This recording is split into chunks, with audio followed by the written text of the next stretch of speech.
மாசில்லா சுத்தமா திருப்புண்ணிய தீர்த்தத்தினால் குற்றம் நீங்கிட குணமாறேற்ற ஆட்டுக்குட்டியின் ரத்தத்தினால். மாசில்லா சுத்தமா திருப்புண்ணிய தீர்த்தத்தினால் குற்றம் நீங்கி விட குணமாறேற்ற ஆட்டுக்குட்டியின் ரத்தத்தினால். தேவனுடைய நாமத்திற்கு மகிமை உண்டாவதாக. வாரத்தின் முதல் நாளிலே நாம் சபையாக ஒன்று சேர்ந்து தேவனை தொழுது கொள்வது என்பது நமக்கு கிடைக்கப்பட்டிருக்கிறதான மிக பெரிதான ஸ்லாக்கியம். ஆகையினாலே நாம் நன்றி உணர்வோடு மகிழ்ச்சியோடு முழுமனதோடு ஆவியோடு உண்மையாக அவரை நாம் தொழுது கொள்வோம். தூக்கமாக ஒரு பாடலை நாம் தெரிந்து கொள்வோம். சகோதரர்களை அன்போடு அழைக்கின்றோம். கற்பாறை போன்ற கடல் மேல் நடப்பது லேசான காரியம். கற்பாறை போன்ற கடல் மேல் நடப்பது லேசான காரியம். கற்சாடி நீரையும் கனிரசமாக்குதல் லேசான காரியம். கற்சாடி நீரையும் கனிரசமாக்குதல் லேசான காரியம். உமக்கது லேசான காரியம், லேசான காரியம். எதுவும் லேசான காரியம். பலன் உள்ளவன் பலன் அற்றவன், பலன் உள்ளவன் பலன் இல்லாதவன், யாராயிருந்தாலும் உதவிகள் செய்வது லேசான காரியம். உமக்கது லேசான காரியம். முதலாவது துதி ஜெபத்தை ஏறெடுக்கும்படியாக சகோதரர் ஒருவரை அன்போடு அழைக்கின்றோம். பரலோகத்திலே வாசமா இருக்கிற எங்கள் நல்ல பிதாவே, இக்காலத்தில் எங்களை அற்புதமாக வழிநடத்தி கொண்டு வருகிறவரே, உம் கிருபையாலும் உம் இரக்கத்தாலும் நாங்கள் வாழுகிறோம். எங்களால் ஏதாவது ஆகுமென்று யோசிக்கும் தகுதி கூட இல்லாதவர்கள், எங்களுடைய தகுதியெல்லாம் உமது குமாரனும் எங்கள் ஆண்டவருமாகிய இயேசுவில் இருக்கிறது. இந்த நாளிலே அவர் மூலமாய் அவர் இரத்தத்தால் கழுவப்பட்டவர்களாய் பலவீனராகிய நாங்கள் ஆவியின் பலத்தால் உம் சமூகத்திலே வந்து உம்மை தொழுது கொள்ள காத்திருக்கிறோம். நல்ல பிதாவே, எல்லாருமாய் சேர்ந்து எங்களை ஒரு பலி போல மொத்தமாக பலிபீடத்தின் மேலே ஒப்புக் கொடுக்கிறோம். இந்த நாளில் உம்மை தொழுது கொள்வதனால் உண்டாகிற ஆசீர்வாதம், சமாதானம், சுகம் அனைத்தையும் பெற்றுக்கொள்ள வாஞ்சையாய் எங்களை தாழ்த்துகிறோம். எங்கள் பாவ குற்றங்களை மன்னித்து எங்களை சுகந்த வாசனையாக முகர்ந்து எங்களை பலியாக ஏற்றுக்கொண்டு ஆசீர்வதிப்பீராக. நீ செய்த எல்லா உபகாரங்களுக்காக நன்றி என்று சொல்வதை தவிர வேறொன்றும் எங்களிடத்தில் இல்லை. எங்களை தாழ்த்துகிறோம், உம்மை உயர்த்துகிறோம். பிதா, குமாரன், பரிசுத்தாவின் நாமத்திலே உங்களை ஆசீர்வதித்து உலகளாவிய இந்த பொது தொழுகைக்கு வரவேற்கிறதுல மகிழ்ச்சி அடைகிறேன். அன்பும் பாசமும் நிறைந்த சகோதர சகோதரிகளே, வருடம் எவ்வளவு வேகமாக சென்று விட்டது. இந்த வருஷத்தினுடைய கடைசி கர்த்தருடைய நாளாகிய ஞாயிற்றுக்கிழமையில் நாம் பணிந்து குனிந்து முழங்கால் படியிட்டு கர்த்தரை தொழுது கொள்ளும்படியாக கூடியிருக்கிறோம். இந்த நாளில் நமது ஆண்டவர் இயேசு கிறிஸ்து போதித்த யோவான் எழுதிய சுவிசேஷம் 15வது அதிகாரம் முதல் 11 வசனங்களை நம்முடைய தியானத்துக்கென்றும் நற்செய்திக்கென்றும் நாம் தெரிந்து கொள்வோம். எப்போதும் இயேசு கிறிஸ்துனுடைய போதனைகளில் ஒன்று திராட்சை.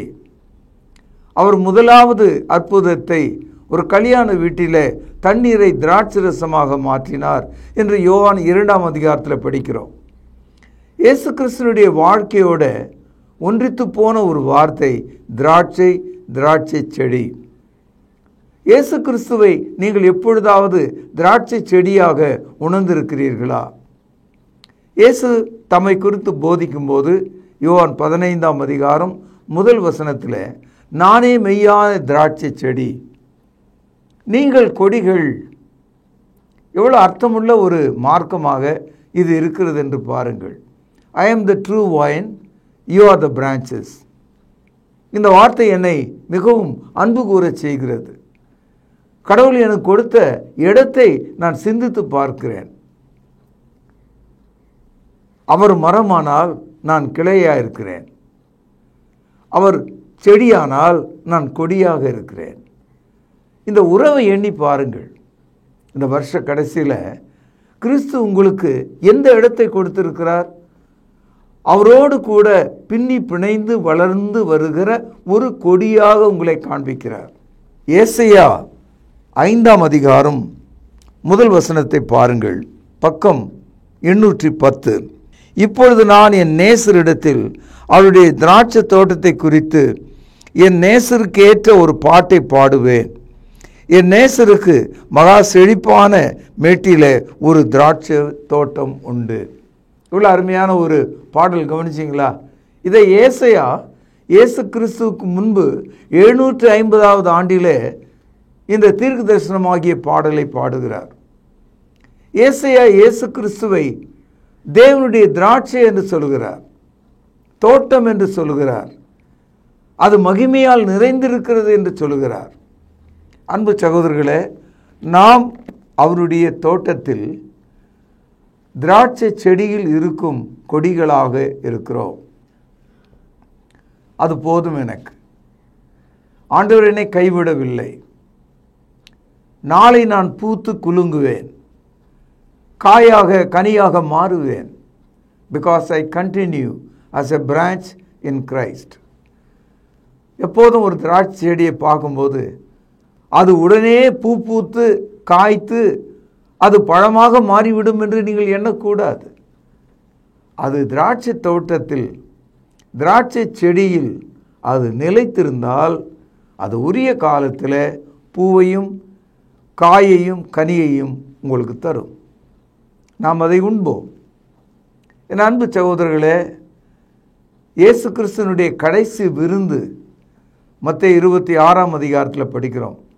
அவர் அந்தபடியே பாத்திரத்தையும் எடுத்து, இதை வாங்கி பானம் பண்ணுங்கள், இது அநேகருக்காக சிந்தப்படுகிற புது உடன்படிக்கைக்குரிய இரத்தமாக இருக்கிறது என்று சொன்னார். இயேசு கிறிஸ்து அங்கேயும் திராட்சை ரசத்தை எடுத்து, இது என் இரத்தம் என்று சொல்லுகிறார்.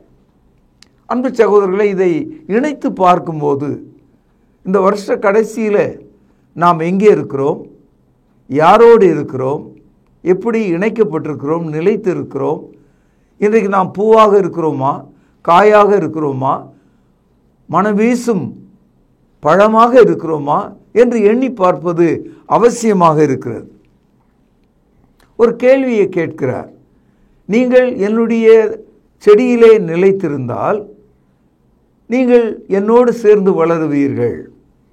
இதுதான் கிறிஸ்தவம். கிறிஸ்து நம்மை தனியாக விடவில்லை, அவர் நம்மோடு சேர்ந்து இருக்கிறார். யோவான் எழுதிய சுவிசேஷம் 15வது அதிகாரம் முதல் 2 வசனங்கள். நான் மெய்யான திராட்சை செடி, என் பிதா திராட்சை தோட்டக்காரர். என்னில் கனி கொடாதிருக்கிற கொடி எதுவோ அதை அவர் அறுத்து போடுகிறார். கனி கொடுக்கிற கொடி எதுவோ அது அதிக கனிகளை கொடுக்கும்படி அதை சுத்தம் பண்ணுகிறார். ஒரு தகவல் இது. எதை சுத்தம் பண்ணுகிறார்? அந்த கனி கொடுக்க வேண்டிய செடியை அவர் சுத்தம் பண்ணுகிறார். அன்பு சகோதரர்களே, எந்த ஒரு செடியும் அதை சுற்றில் இருக்கிற கற்களை பொறுக்கி தூர எறிந்து எரியிட்டு நேரப்படி தண்ணீர் வார்த்து நல்ல சூரிய ஒளியிலே நிறுத்தும் போது தான் அது கனி கொடுக்கும். கனி கொடாமல் போனால் அது வீண், அது இடத்தை வீண் பண்ணுகிறது. ஆகவே கனி கொடாத கொடியை, காய்ந்து போன ஒரு கொடியை அறுத்து விடுவது நியாயமே. அறுத்த இவ்விதமான கொடிகளை எல்லாம் அங்கே வைக்க மாட்டார்கள். அதையெல்லாம் ஒன்று சேர்த்து யோவான் 15ஆம் அதிகாரம் 6வது வசனம், ஒருவன் என்னிலே நிலைத்திராவிட்டால் வெளியே எரியுண்ட கொடியைப் போல அவன் எரியுண்டு உலர்ந்து போவான். அப்படிப்பட்டவைகளை சேர்த்து அக்னியிலே போடுகிறார்கள், அவைகள் எரிந்து போகும். சரியான கருத்து தானே இது? ஏன் காரணம்? கனி கொடாத காய்ந்த அந்த இணைப்பை, கொடிகளை ஒன்று சேர்த்து எரித்து விடுவது நியாயம்தானே? என் அன்பு சகோதரர்களே, சில சமயங்களில் நாம் ஒரு எண்ணம் கொள்கிறோம், நான் கொடியாகவும் இருப்பேன், எந்த பழமாவானாலும் இருப்பேன். அப்படி நாம் எண்ணக்கூடாது. நீங்கள் கொடியானால் செடியில் இருக்க வேண்டும். நீங்கள் திராட்சையானால் திராட்சை பழங்களை கொடுக்க வேண்டும். நீங்கள் வேறு பழங்களை கொடுக்க நினைத்தால் நீங்கள் கிறிஸ்தவர்களாக இருக்க முடியாது. இன்றைக்கு கிறிஸ்தவ மார்க்கம் மதமாக மாறி கொடியாக இயேசு கிறிஸ்துவிலே இல்லாமலும் மெய்யான ஆவியின் கனிகளை கொடாமலும் பண்டிகைகளையும் பாரம்பரியங்களையும் பேசிக்கொண்டு அது தூரமாய் போய்விட்டது.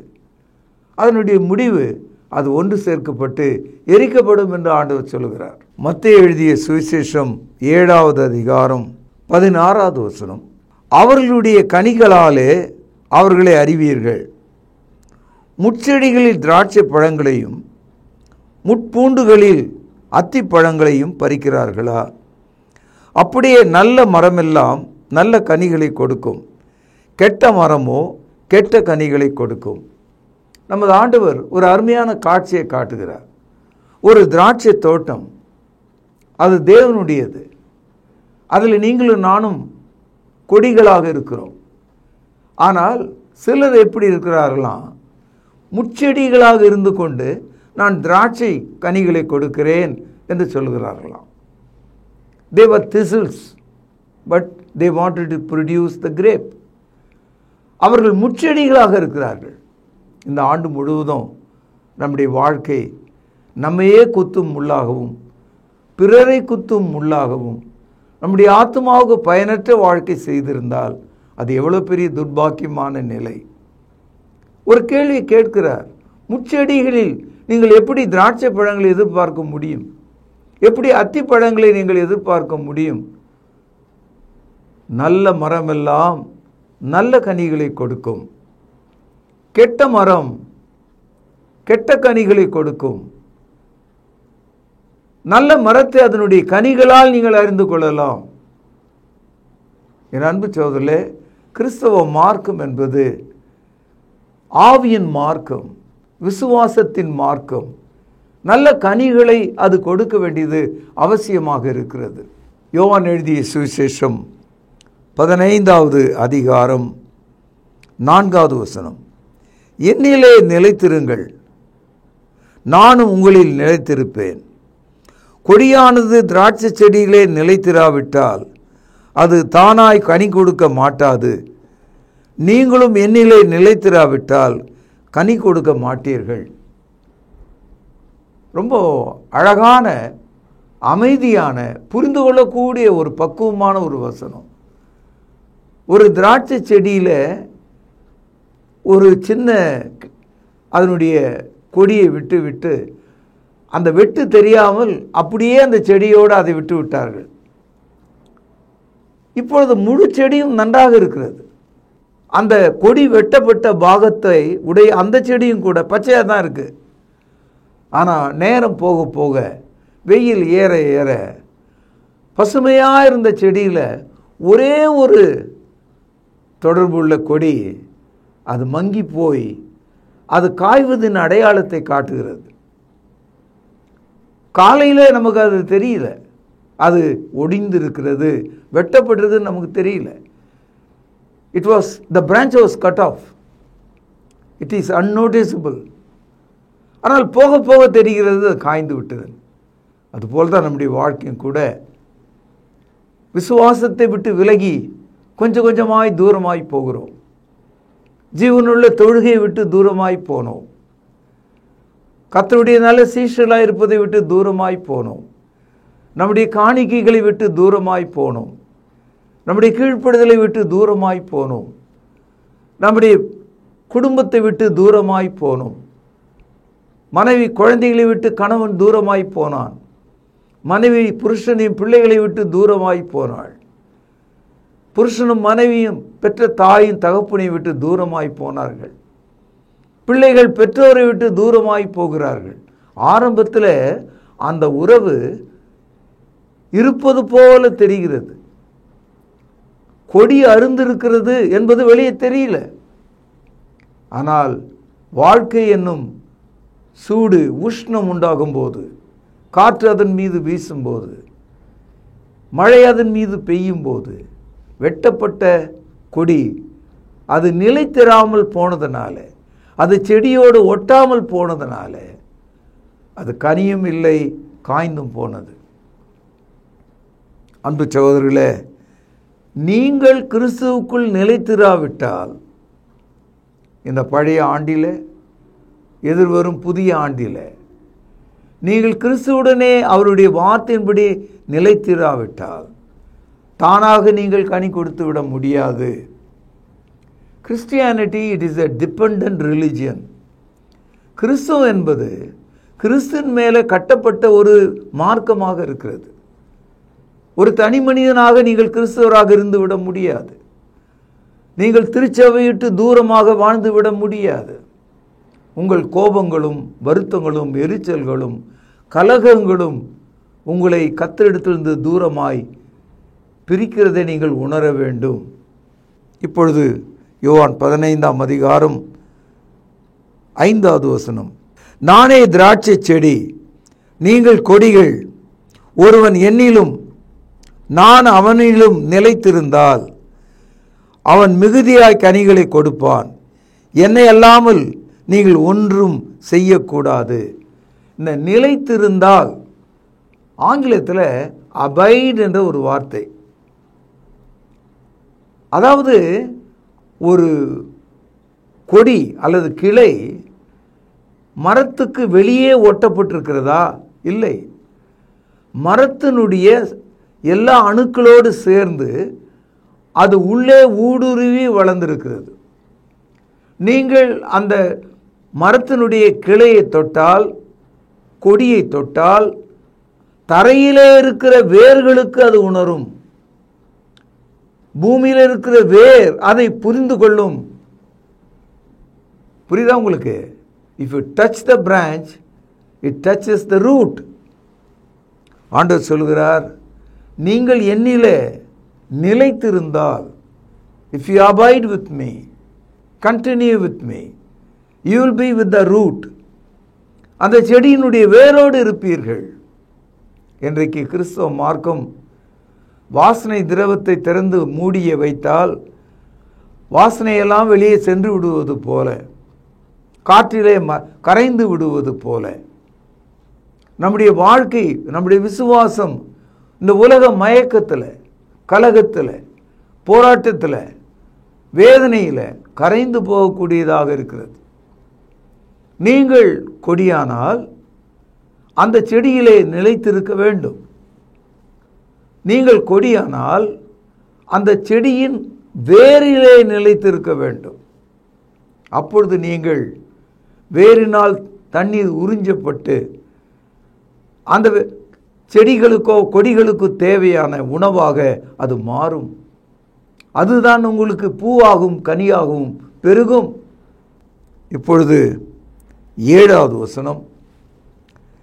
நீங்கள் என்னிலும் என் வார்த்தைகள் உங்களிலும் நிலைத்திருந்தால் நீங்கள் கேட்டுக்கொள்வது எதுவோ அது உங்களுக்கு செய்யப்படும். இது ஒரு அற்புதமான வார்த்தை, ஒரு அற்புதமான வாக்குத்தத்தம். என்ன சொல்றார் பார்த்தீங்களா? அதாவது நீங்கள் கொடிகளாக நிலைத்திருக்கும் போது, இதுவரைக்கும் திராட்சை, கொடி, கனி என்று நாம் நினைத்து கொண்டிருந்தோம்.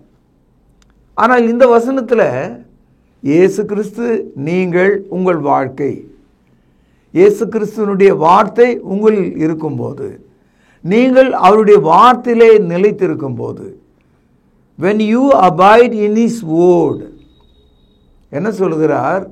கொடியாகிய கிளையாகிய உங்களுக்கு என்ன சொல்லுகிறார்? நீங்கள் விரும்புகிறதை, நீங்கள் கேட்பதை நான் உங்களுக்கு செய்வேன். எவ்வளோ ஆசீர்வாதம்! கொடி விரும்புவதை செடி நிறைவேற்றும் என்று சொல்கிறார்.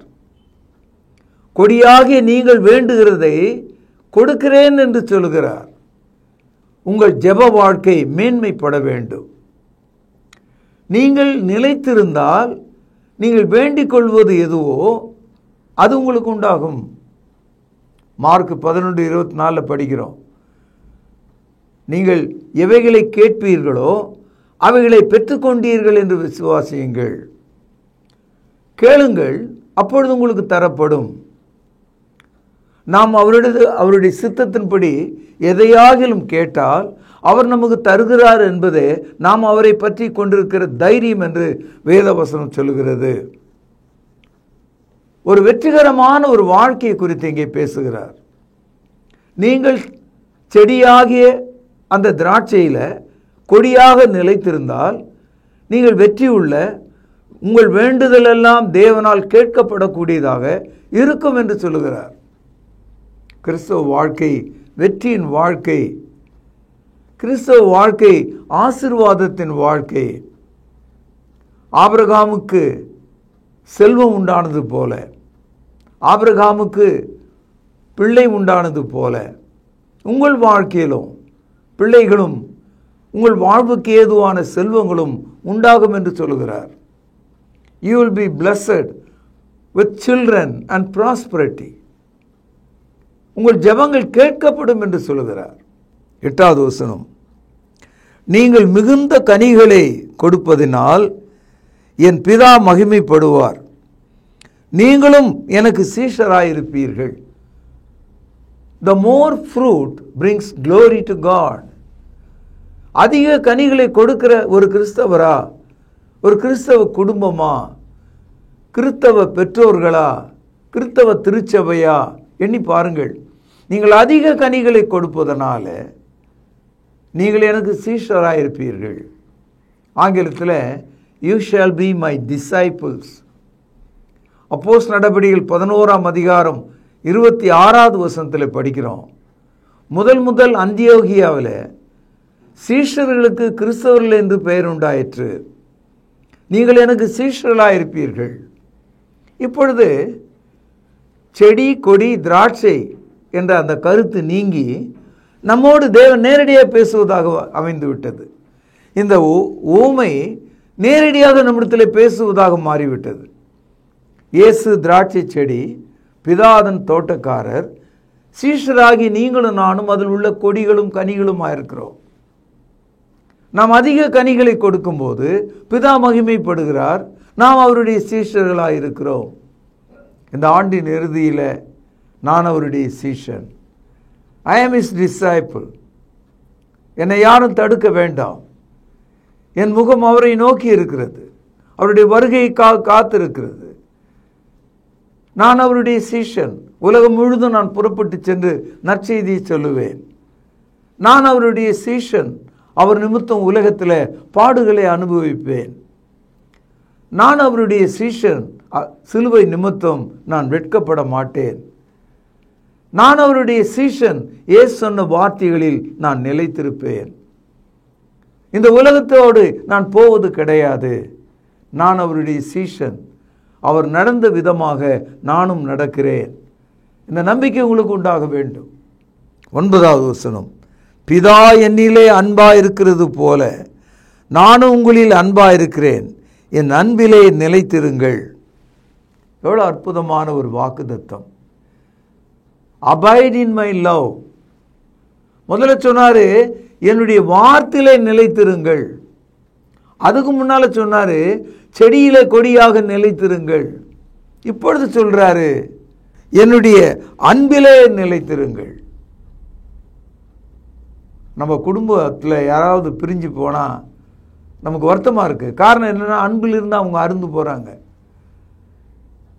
சபையை விட்டு ஒரு ஆள் வெளியே ஓடுறாருன்னா பின்வாங்கி அவர் அன்பை விட்டு போய்விடுகிறார். He is losing his ground by leaving the church. என்னுடைய அன்பிலே நிலைத்திருங்கள்னு சொல்கிறார். அது மட்டுமல்ல, 11ஆம் வசனம் பாருங்கள், என்னுடைய சந்தோஷம் உங்களில் நிலைத்திருக்கும்படிக்கு உங்கள் சந்தோஷம் நிறைவாயிருக்கும்படிக்கும் இவைகளை உங்களுக்கு சொல்லுகிறேன். இந்த பகுதியை நம்ம வாசிக்கும் போது கடைசியில் சொல்றாரு, சந்தோஷம் உங்களுக்கு உண்டாகும். You will be greatly rejoiced. Continue with me. Your joy will be complete என்று சொல்லுகிறார். சந்தோஷம் துவங்கி அது போகாமல் அது நிறைவடைய வேண்டும் என்று சொல்லுகிறார். என்னுடைய சந்தோஷத்திலே நிலைத்திருங்கள் என்று சொல்லுகிறார். நாம் படித்த இந்த பாடத்தில் ஒரு கருத்தை கவனிங்க. கொடி செடியிலே நிலைத்திருக்கணும், கொடி மிகுந்த கனிகளை கொடுக்கணும். கொடிகள் அதிக கனிகளை கொடுக்க தேவன் நமக்கு உதவி செய்வார். நாம் கொடிகளானால் அவருடைய போதனையிலே நிலைத்திருக்க வேண்டும். நாம் அவருடைய போதனையிலே நிலைத்திருந்தால் அவருடைய சீஷர்களாக நாம் இருப்போம். நாம் அவருடைய சீஷர்களாக இருந்தால் அவருடைய அன்பிலே நிலைத்திருப்போம். நாம் அவருடைய அன்பிலே நிலைத்திருந்தால் நாம் அதிக சந்தோஷம் உள்ளவர்களாக இருப்போம். இப்படிப்பட்ட வாக்குத்தத்தங்களும் உறுதிமொழிகளையும் நாம் பெற்றுக்கொண்டு அடுத்து வரும் சில நாளை கடந்து புத்தாண்டுக்குள் பிரவேசிக்க உங்களை வாழ்த்தி ஆசீர்வதித்து நற்செய்தியை நான் இங்கே நிறைவு செய்கிறேன். பிரார்த்தனை செய்வோம். பரலோகத்திலே வாசமாக இருக்கிற அற்புதமான தகப்பனே, ஆண்டுகள் உமது கரத்தின் ஆசீர்வாதங்கள். ஒவ்வொரு ஆண்டும் ஆண்டவரே எங்களுடைய வளர்ச்சியிலே நீர் அக்கறை கொண்டிருக்கிறீர்.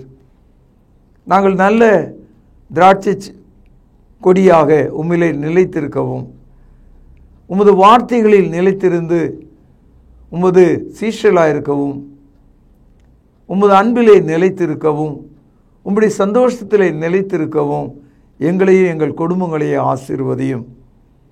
இந்த தொழுகையை ஆண்டவரே நாங்கள் மகிமைப்படுத்தும்படி எங்கள் இருதயத்தின் ஆழத்திலிருந்து புறப்படும் துதியாகி ஸ்தோத்திரத்தை அங்கீகரித்தருளும்.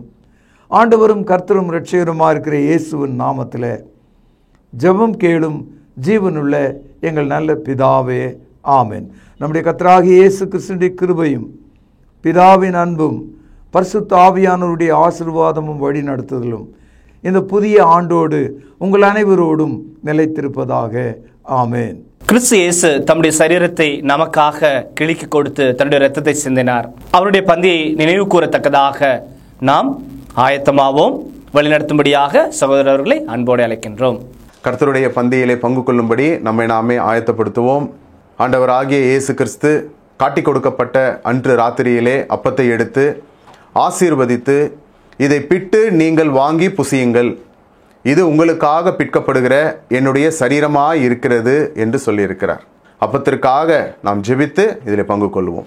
பரிசுத்தமும் இரக்கமும் தயவும் கிருபையும் நிறைந்த நல்ல ஆண்டவரே, உம்முடைய குமாரனாகிய இயேசு கிறிஸ்து சிலுவையிலே எங்களுடைய பாவங்களுக்காக தன்னுடைய இன்னுயிரை கொடுக்கும் பொழுது அவருடைய சரீரம் கிழிக்கப்பட்டது. அதற்கு ஒப்பாக இங்கு புளிப்பில்லாத அப்பம் இது வைக்கப்பட்டு இருக்கிறது. அப்பா, நீர் இந்த அப்பத்தை எங்களுக்கென்று ஆசீர்வதித்து தரும்படி விலையேற பெற்ற இயேசு கிறிஸ்துவனுடைய நல்ல நாமத்தினாலே இந்த ஜெபத்தை ஏறெடுக்கிறோம் அன்பின் பிதாவே, ஆமேன். அவர் அந்தபடியே பாத்திரத்தையும் எடுத்து, இந்த பாத்திரம் என் இரத்தத்தினால் ஆகிய புதிய உடன்படிக்கையாய் இருக்கிறது, என்னை நினைவு கூறும்படி இதை செய்யுங்கள் என்று சொல்லியிருக்கிறார். நாமும் கூட அவ்வண்ணமாகவே இதில் செய்யும்படியாக நாம் ஒன்று சேருவோம். தேவன் இந்த ரசத்தை ஆசீர்வதித்து தரும்படி நாம் ஜெபிப்போம். வானத்தையும் பூமியும் உண்டாக்கின சர்வ வல்லமையுள்ள எங்கள் நல்ல பிதாவே, என்னை நினைவு கூறும்படி இதை செய்யுங்கள் என்று சொல்லியிருக்கிறபடியே நாங்கள் செய்யும்படி வந்து நிற்கிறோம். இந்த ரசத்தை நீர் ஆசீர்வதித்து தாரும். குற்றமில்லாத மாசற்ற இதோ தகப்பனே, அந்த ரத்தம் எங்களுடைய பாவங்களுக்காக சிந்தப்பட்டது என்பதை நாங்கள் நினைத்து இதில் பங்கு கொள்ளும்படி, பயபக்தியோடு பங்கு கொள்ளும்படி எங்களை உற்சாகப்படுத்தும். எங்களை தாழ்த்துகிறோம். இந்த ரசத்தை நீர் ஆசீர்வதித்து தாரும். இயேசுவின் நல்ல நாமத்தில் இந்த ஜெபத்தை எடுக்கிறோம் அன்பின் பிதாவே, ஆமேன். இறுதியாக நாம் ஜெபித்து இந்த தொழுகையை நிறைவு செய்வோம். ஜெபிப்போம். கிருபையும் அன்பும் இரக்கமும் நிறைந்த பரம்பிதாவே, உம்மை தொழுது கொள்வது எவ்வளவு பெரிதான ஸ்லாக்கியம். அந்த ஸ்லாக்கியத்தை நீர் இந்த நாளில் எங்களுக்கு தந்தீரே, அதற்காக நன்றி தகப்பனே. நாங்கள் ஜெபித்த ஜெபங்களை நீர் அங்கீகரிக்க வேண்டுமாய் ஜெபிக்கிறோம். கிருபையின் பிதாவே, நாங்கள் கேட்ட வார்த்தைகளுக்காக நன்றி. அவைகள் எங்களுடைய இருதயத்தில் வைத்து அதன்படி எங்களுடைய வாழ்க்கை மறுரூபமாக நீர் தயவு செய்தல் விடமாய் ஜெபிக்கிறோம். பிதாவே, நீர் எங்களுக்கு இந்த வாரத்தில் ஆசீர்வாதமாக கொடுத்த வருமானத்திலிருந்து உமக்கென்று கொடுக்க நீர் எங்களுக்கு பாராட்டின தயவுக்காக நன்றி. இப்படியாக நாங்கள் கிறிஸ்துவனுடைய மரணத்தை நினைவு கூற நீர் தயவு பாராட்டினீர். எங்களுக்காக கிறிஸ்து தன்னுடைய சரீரத்தை கிழித்து ரத்தத்தை சிந்தினார். அதை நாங்கள் புசிக்கவும் பானம் பண்ணவும் நீர் தயவு பாராட்டினீர். இப்படியாக தாப்பனே, நாங்கள் ஏறெடுத்த இந்த தொழுகையை நீர் தாமே அங்கீகரிக்க வேண்டுமாகவும் ஆசீர்வதிக்க வேண்டுமாக ஜெபிக்கிறோம். தாப்பனே, சுவீனமாக இருப்பவர்களுக்கு உம்முடைய சுகத்தையும் ஆரோக்கியத்தையும் கட்டளை விடமாக ஜெபிக்கிறோம். காத்துக்கொள்ளும் வழி நடத்தியறலும் இயேசு கிறிஸ்து மூலம் அனுப்புகிற நல்ல பரம்பிதாவே, ஆமென்.